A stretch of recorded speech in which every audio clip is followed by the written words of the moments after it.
வாசக தோழமைகளுக்கு வணக்கம். வீரயுக நாயகன் வேல்பாரி. அத்தியாயம் 66.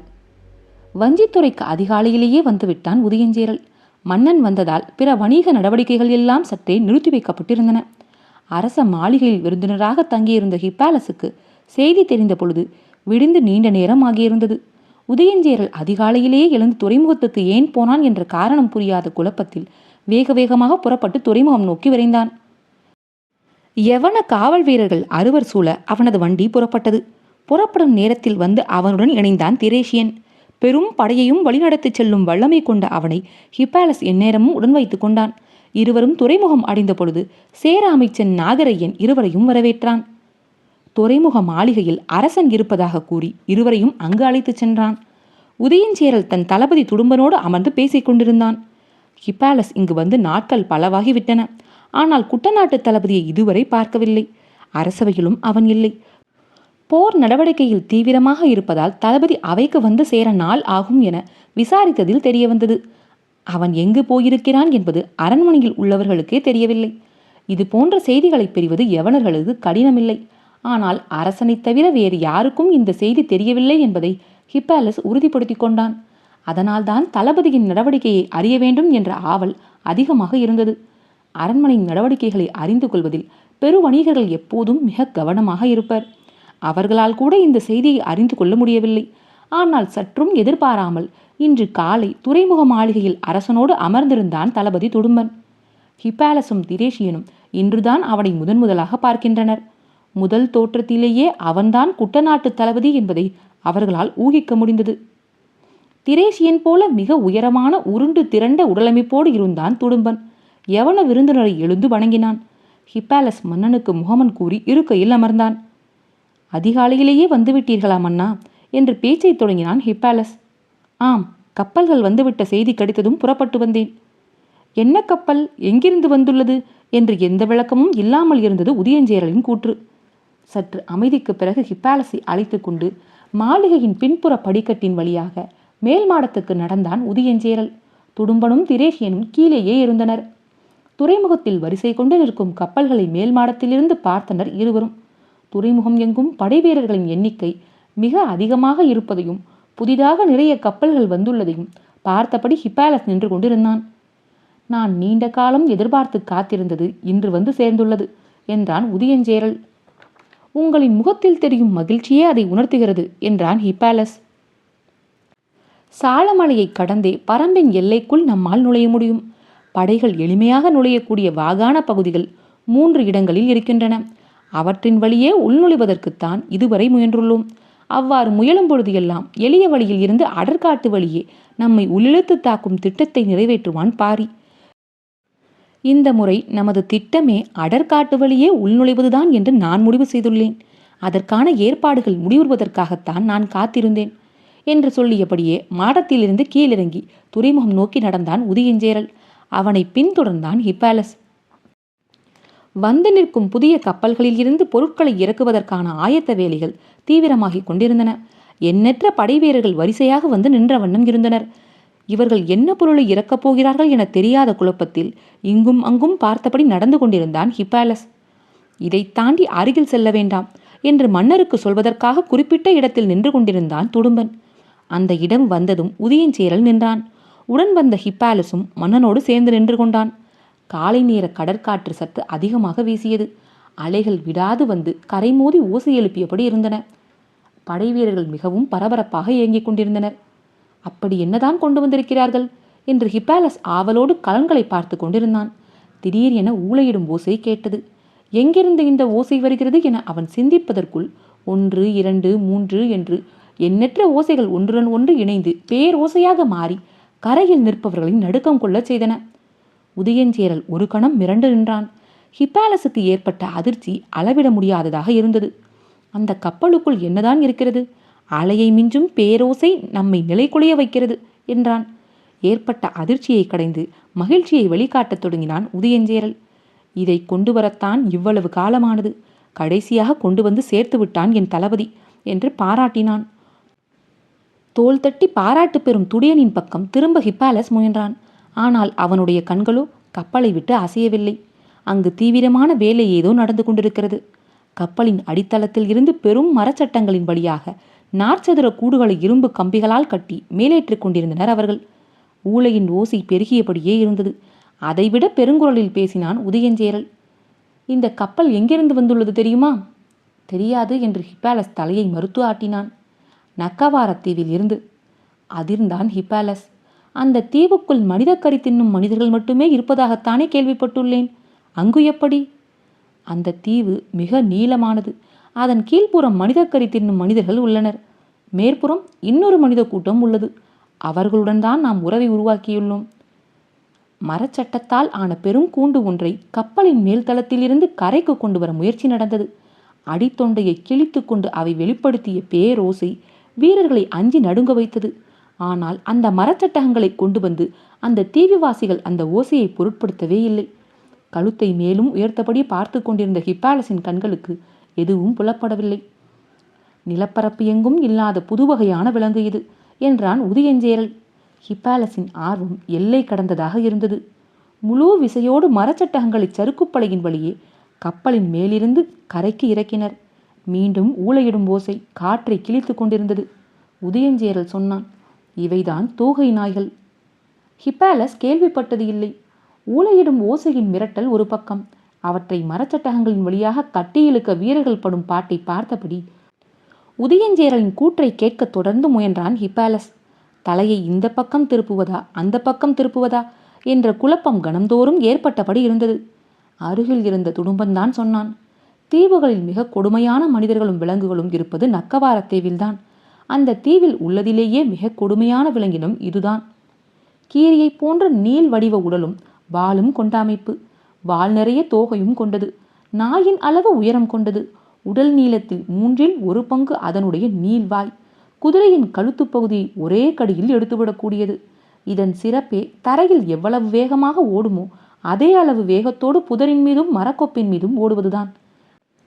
மரத்தின் மீதிருந்து பாய்ந்து கீழிறங்கும் பொழுது அதன் வால் பகுதி சிலிர்த்து தோகை முழுவதும் விரிந்துவிடும். பெரும் ஊளையோடு மரத்தின் மீதிருந்து விரிந்த தோகையோடு பாய்ந்து இறங்கும் இதை பார்த்தால் எப்படியும் சிதறித்திரிக்கும். குறிப்பாக அடற்காட்டில் எதிரிப்படையில் இருக்கும் விலங்குகளை அழிக்க இதற்கு இணையான இன்னொரு விலங்கு இல்லை. பாரியின் பெரும் பலமாக எல்லோரும் சொல்லுவது அவனது குதிரைப்படையைத்தான்.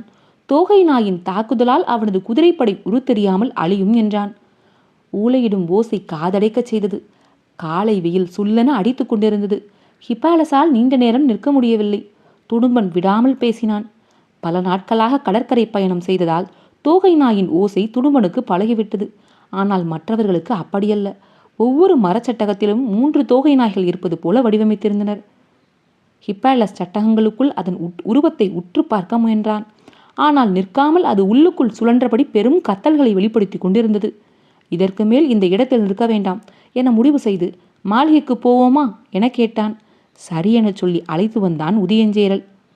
மாளிகைக்கு வந்ததும் இருவருக்கும் பழச்சாறு கொடுக்கப்பட்டது. அருந்திய பொழுதுதான் சற்று தெளிச்சி வந்தது. ஆனால் ஊளையின் ஓசை நிற்காமல் கேட்டுக்கொண்டே இருந்தது. இந்த நாய்களை போரில் பயன்படுத்த தீவில் இருந்து கொண்டு வரப்பட்ட மனிதர்களும் மரச்சட்டகங்களுக்கு பக்கத்தில் வந்து கொண்டிருந்தனர். அவர்களின் உடல் அமைப்பும் உடலின் மேல் தொங்கிக் கொண்டிருக்கும் பொருட்களும் காண்போரின் நடுங்கச் செய்வதாக இருந்தன. ஹிப்பாலஸின் எண்ணங்கள் அலைமோதி கொண்டிருந்தன. ஆனால் உதயஞ்சேரலின் எண்ணங்கள் அமைதியாக இருந்தன. கடந்த 10 ஆண்டுகளுக்கும் மேலாக நாங்கள் தொடர்ந்து முயன்று வருகிறோம். உடனாட்டினரும் அவ்வப்போது முயல்கின்றனர். அப்படி இருந்தும் பரம்பு நாட்டை வீழ்த்த முடியவில்லை. அதற்கான அடிப்படை காரணம் என்ன தெரியுமா? மற்ற எல்லோரையும் விட பரம்பை மிக நன்கு புரிந்து வைத்துள்ளவன் உதயஞ்சேரல் தான் என்பது ஹிப்பாலஸுக்கு தெரியும். எனவே அவனது கேள்விக்கு சிந்தித்து விடை சொன்னான்.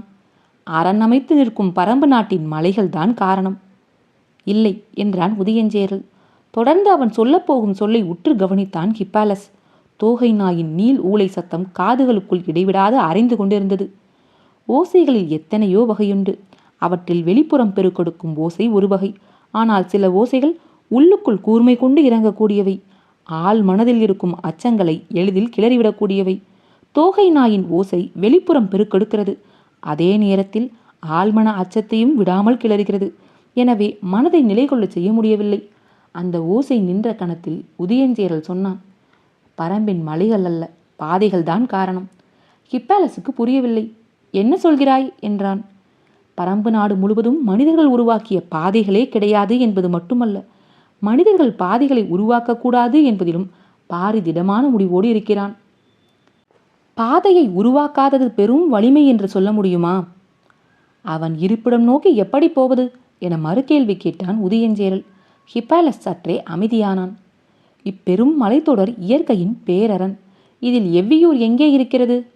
போய் திரும்பும் ஒற்றர்களும் பாணர்களுக்கும் எவ்வியூர் எப்படி இருக்கிறது என்றுதான் சொல்லத் தெரிகிறதே தவிர எங்கே இருக்கிறது என சொல்லத் தெரியவில்லை. ஒவ்வொருவனும் ஒவ்வொரு திசையையும் குறிப்பையும் சொல்கிறான். ஒன்று போல் சொன்ன 2 ஒற்றர்களை இதுவரை நான் காணவில்லை. ஹிப்பாலஸ் மலைத்து போய் கேட்டுக்கொண்டிருந்தான். நம் மலைக்குள் படை நடத்தி போவது எல்லாம் தோராயமான கணிப்பில்தான் என்று உதயஞ்சேரல் சொல்லிக் கொண்டிருக்கும் பொழுதே ஹிப்பாலஸ் கேட்டான். அப்படியென்றால் பரம்பு மலைத்தொடர் முழுவதும் பாதைகளே இல்லையா? உண்டு. விலங்குகள் உருவாக்கிய பாதைகள் உண்டு. அதை பயன்படுத்தி முன்னேற முடியாதா? வலது கையை நீட்டியவுடன் இன்னொரு குவளை பழச்சாறு கொடுக்கப்பட்டது. அதை வாங்கி அருந்தியபடியே உதயஞ்சேரல் சொன்னான். காடுகளில் பாதைகளை விலங்குகளே உருவாக்குகின்றன. அதிலும் குறிப்பாக யானைகள்தான் பெரும்பாலான பாதைகளை உருவாக்கக்கூடியவை. வேறு சில விலங்குகளும் பாதைகளை உருவாக்குகின்றன. ஹிப்பாலஸ் 2ஆம் குவளை பழைச்சாற்றில் பாதி குடித்தபடி அவசரமாக கேட்டான். யானை பாதையை மனிதர்களால் பயன்படுத்த முடியும் அல்லவா? முடியும். காட்டு வழிகளில் அமைந்துள்ள பாதைகள் எல்லாம் விலங்குகள் உருவாக்கிய பாதைகள்தான். அதன் பிறகு மனிதர்கள் தமது தேவைக்காக அதை விரிவுபடுத்தி அமைத்துக் கொள்கின்றனர். ஆனால் பரம்பில் அந்த வேலை எதுவும் நடக்கவில்லை. ஆனாலும் விலங்கு பாதைகளை துல்லியமாக கணித்து நடக்கக்கூடிய மலை மக்கள் நிறைய பேர் நம்மிடம் உண்டு. அவர்களை முன்களத்தில் பயன்படுத்தி சிக்கலை தீர்க்க முடியாதா? முடியாது. ஏன் என்று வேகமாக கேட்டான் ஹிப்பாலஸ். சற்றே நக்கலான சிரிப்போடு உதயஞ்சேரல் சொன்னான். விலங்குகளின் பாதைகள் எல்லாம் எவ்வியூருக்கா போய் சேர்கின்றன? பாரி காட்டு மனிதர்களின் கூட்டத்துக்குத்தான் தலைவன், காட்டு விலங்குகளுக்கு அல்லவே. அதிர்ந்து பார்த்தான் ஹிப்பாலஸ். குடித்து முடித்த குவளையை கீழே வைத்தபடி உதயஞ்சேரல் சொன்னான். விலங்குகளின் எல்லா பாதைகளும் இறுதியாக போய் முடிவது ஏதாவது ஒரு நீர்நிலையில்தான். ஹிப்பாலஸ் கண்கள் அசைக்காமல் பார்த்து கொண்டிருந்தான். சமவெளி மக்களின் வாழ்வுக்கு அடிப்படையாக இருப்பது மேய்ச்சல். மலை மக்களுக்கு மேய்ச்சல் தெரியாது. நாயை தவிர எதையும் வளர்த்து பழகாதவர்கள். மடுவில் இருந்து பால் பீச்சி குடிக்க தெரியாத அறிவிலிகள் என்றான் சற்றே கோபத்தோடு. பாதைகளை பற்றி பேசிக் கொண்டிருக்கையில் இதை ஏன் சொல்கிறான் என ஹிப்பாலஸ் சிந்தித்துக் கொண்டிருக்கையில் உதயஞ்சேரல் சொன்னான். மேய்ச்சல் தெரிந்த மனிதர்களாக இருந்தால் மலையில் எவ்வளவு தொலைவு ஆவினங்களை மேய்த்தாலும் இரவில் வந்து ஊரடைவார்கள். இயல்பாகவே அந்த ஊரை நோக்கி பல பாதைகள் உருவாகிவிடுகின்றன. ஆனால் அங்கு அதற்கும் வழியில்லை என்றான். எந்த பாதையையும் பாரி உருவாக்கி கொள்ளவில்லையா? பெரும்பாலும் விலங்குகளின் பாதைகளே பயன்படுத்துகிறான்.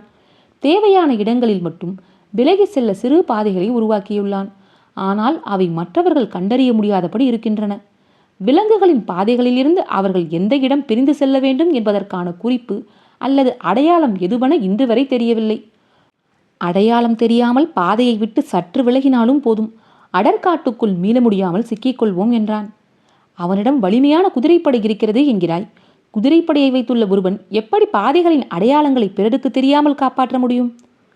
இன்று வரை அவனால் முடிகிறது. நான் அறிந்தவரை பரம்பில் குறிப்பிட்ட சிலருக்கு மட்டுமே அந்த பாதை பற்றிய குறிப்பு தெரியும் என்று கருதுகிறேன். இது படை நடத்துவதற்கான அடிப்படையான சிக்கல். இதற்கு வழிவகை தெரியாமல் போர் தொடுக்க முடியாதே. ஆம் என்று மகிழ்வோடு சொன்ன உதயஞ்சேரல், இதற்கு வழிவகை தெரிந்ததால் தான் இப்போது போர் தொடுப்பதற்கான முயற்சியை தீவிரப்படுத்துகிறேன். சற்றும் எதிர்பாராத பதிலாக இருந்தது. ஆர்வத்தோடு ஹிப்பாலஸ் கேட்டான். இந்த சிக்கலுக்கு என்ன வழிவகை கண்டாய்? பெரும் ஊளையோசை மீண்டும் கேட்டது. அடுத்த கப்பலில் இருந்து மரச்சட்டகங்களை தொடர்ந்து இறக்கத் தொடங்கிவிட்டனர் என்பது தெரிந்தது. ஆனால் முன்பை விட இந்த ஓசை இன்னும் கூர்மையாக காதின் உள்மடிப்புகளில் போய் குத்துவதாக இருந்தது. ஹிப்பாலஸ் தனது விரல்களால் காது துளையை அடைப்பதற்காக கைகளை கொண்டு சென்ற பொழுது ஓசையோடு சேர்ந்து உதயஞ்சேரல் பீறிட்டான். தோகை நாய்கள்! ஆமாம், தோகை நாய்கள் தான் கத்துகின்றன. இதை ஏன் மீண்டும் மீண்டும் சொல்கிறான் என்று ஹிப்பாலஸ் எண்ணிய பொழுது கேள்விக்கான விடையாக இதை சொல்கிறான் என்பது புரிந்தது. ஆத்திரம் கலந்த ஆர்வத்தோடு முன்பல்லை கடித்துக்கொண்டே உதயஞ்சேரல் சொன்னான். முன்கள தோகை நாயை பரம்பின் குதிரைப்படையின் மீது ஏவிவிட்டால் அது குதிரையின் குரல் வழியை அறுத்து எறியும். இது என்ன வகை விலங்கு? இதை எப்படி வீழ்த்துவது என தெரியாத குழப்பத்தில் குதிரைப்படையின் வேகம் கட்டுப்படுத்தப்பட்டு பின்வாங்க தொடங்குவார்கள் எதிரிகள். திரும்பிச் செல்லும் குதிரைகளை பின்தொடர்ந்து கடைசி வரை போகக்கூடியது தோகை நாய். அடற்காட்டுக்குள் மறைந்தபடி தொடரும் தோகை நாயை எளிதில் அவர்களால் வீழ்த்திவிட முடியாது. குதிரைப்படைகள் போய் சேரும் கடைசி எல்லை வரை ஒரு தோகை நாய் போய் சேர்ந்தால் போதும். கைவசம் இருக்கும் மீத தோகை நாய்கள் அதன் வாசனை பிடித்தே எந்த எல்லைக்கும் போய்விடக்கூடியது. குதிரைப்படையின் அழிவும் எவ்வையோ நோக்கிய வழியும் ஒருங்கே நமக்கு கிடைக்க உள்ளன. இந்த புதிய விலங்கின் எதிர்பாராத தாக்குதல்கள் எதிரிகளை நிலைக்குலைய செய்துவிடும். அவர்களின் தாக்குதலால் தோகை நாய்கள் சில மரணிக்கலாம். ஆனால் அவர்களின் குதிரைகளை முழுமுற்றாக இவற்றால் அழிக்க முடியும். இவற்றின் வேட்டை எதையும் மிச்சம் வைக்காது. ஹிப்பாலஸ் வியந்தபடி கேட்டுக்கொண்டிருந்தான். தோகை நாயின் ஓசையை விட ஆழத்தில் இறங்கிக் கொண்டிருந்தது உதயஞ்சேரலின் சொல். அவனது நுட்பமான திட்டமிடுதல் ஹிப்பாலஸை திகைப்பிலிருந்து மீள முடியாமல் செய்து கொண்டிருந்தது. மாலை அரண்மனைக்கு வாருங்கள், எனது முழு திட்டத்தையும் விளக்குகிறேன் என்று சொல்லி விடை பெற்றான் உதயஞ்சேரல். துறைமுகத்தில் இருந்து வஞ்சி மாநகரின் விருந்தினர் மாளிகைக்குள் நுழைந்தான் ஹிப்பாலஸ். பகல் உணவு ஆயத்தமாக இருந்தது. ஆனால் அவனது எண்ணங்கள் உதயஞ்சேரலின் தீர்மானமான குரலில் இருந்து விடுபட முடியாதபடி இருந்தன. நீண்ட நேரம் கழித்துதான் உணவருந்த வந்தான். அவனது வருகைக்காக திரேஷியன், எபிரஸ், கால்பா, பிலிப் ஆகிய 4 காத்திருந்தனர். உணவு மேசையிலும் அவனது வியப்பின் குரல் தொடர்ந்தது. உணவருந்துவிட்டு மீண்டும் பேசினான். பாண்டியனின் செல்வச் செழிப்பையும் படையின் வலிமையையும் ஒப்பிட்டால் சேரனின் வலிமை சிறியதுதான். ஆனால் பரம்பை கைப்பற்றும் திட்டத்தில் சேரன் பெற்றிருக்கும் பட்டறிவும் அவனது அறிவு நுட்பமும் பெரும் வியப்பில் ஆழ்த்துகின்றன. பாண்டிய பெரும்படை கீழ்த்திசையில் இருந்து முன்னேறும் பொழுது சேர அரசர்கள் இருவரும் ஒருங்கிணைந்து தாக்குதல் திட்டத்தை முன்னெடுத்தால் பரம்பின் அரசனால் சில நாட்களுக்கு கூட தாக்குப்பிடிக்க முடியாது என்றே கருதுகிறேன் என்றான் ஹிப்பாலஸ். எபிரஸ் பேசத் தொடங்கினான். வழக்கமாக இது போன்ற பேச்சுக்களில் மாலுமி கருத்து சொல்வது கிடையாது. ஆனால் இங்கு இருக்கும் யாரையும் விட தமிழ் துறைமுகங்களுடன் மன்னர்களுடனும் மிக நீண்டகால பழக்கம் கொண்டவன் அவன்தான். எனவே அவனது கருத்துக்கு ஹிப்பாலஸ் மிகுந்த மதிப்பு கொடுத்தான். எபிரஸும் எளிதில் பேசக்கூடியவன் அல்லன். ஆழ்கடலின் அமைதி எப்போதும் அவனுள் குடிக்கொண்டிருக்கும். மிகச் சில நேரங்களில்தான் அமைதியை கலைப்பான். சேர அரசர்களான குடநாட்டு மன்னனும் குட்டநாட்டு மன்னனும் எத்தனையோ முறை பரம்பின் மீதான தாக்குதலை நடத்தியுள்ளனர். ஒவ்வொரு முறையும் இதுபோல புதிய உத்திகளை கண்டறிந்து அந்த நம்பிக்கையில்தான் தாக்குதலை தொடங்குகின்றனர். ஆனாலும் அவர்களால் தொடக்க கட்டத்தை கூட தாண்ட முடியவில்லை என்று மட்டும் சொல்லி நிறுத்தி கொண்டான் எபிரஸ். அது உண்மையாக இருக்கலாம். இப்போது முழு வீச்சில் இறுதிப் போருக்கு ஆயத்தமாகிவிட்டார்கள். பாண்டியனும் பரம்பை நோக்கி படை கலப்பப் போகிறான் என தெரிந்ததும் நிலைமையை இன்னும் தீவிரப்படுத்தியுள்ளனர்.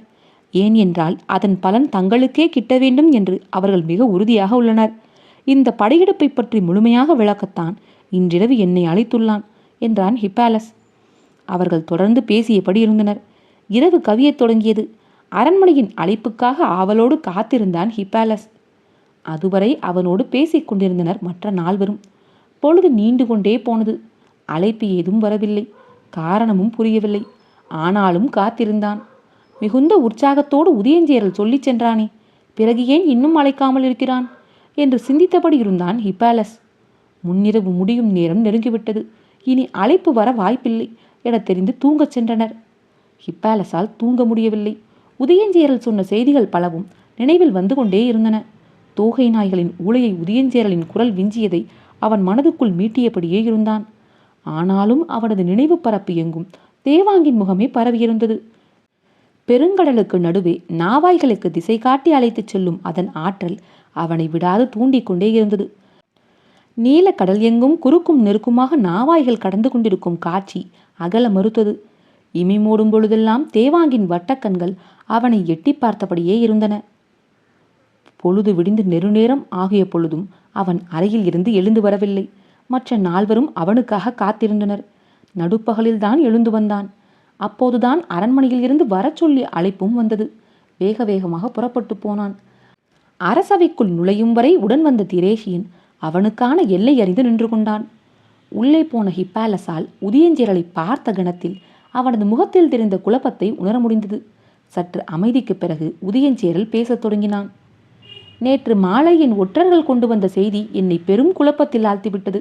அதனால்தான் உங்களை அழைக்க முடியவில்லை என்றான். ஹிப்பாலஸ் உற்று கவனித்தான். செங்கணச்சோழன் பெரும் படையோடு பரம்பின் மீதான போருக்கு ஆயத்தமாகிவிட்டான் என்றான் உதயஞ்சேரல். ஹிப்பாலஸுக்கு புரியவில்லை. சோழன் ஏன் பரம்பின் மீது போர் தொடுக்க வேண்டும்? அதுதான் எனக்கும் புரியவில்லை. இதுவரை பரம்பின் மீது அவர்களுக்கு எந்த பகையும் உருவாகவில்லை. அப்படி இருக்க அவன் ஏன் இவ்வளவு பெரிய ஏற்பாடுகளை செய்து கொண்டிருக்கிறான் என்று கூறிய உதயஞ்சேரல் சற்றே அமைதிக்கு பிறகு சொன்னான். அவனது படையின் தன்மையையும் எண்ணிக்கைகளையும் பற்றி என் ஒற்றர்கள் சொல்லும் கணக்கை என்னால் நம்பவே முடியவில்லை. அத்தியாயம் 66 நிறைவுற்றது. காற்றோடும் உங்கள் காதுகளோடும் நான் ஏவி மயிலா.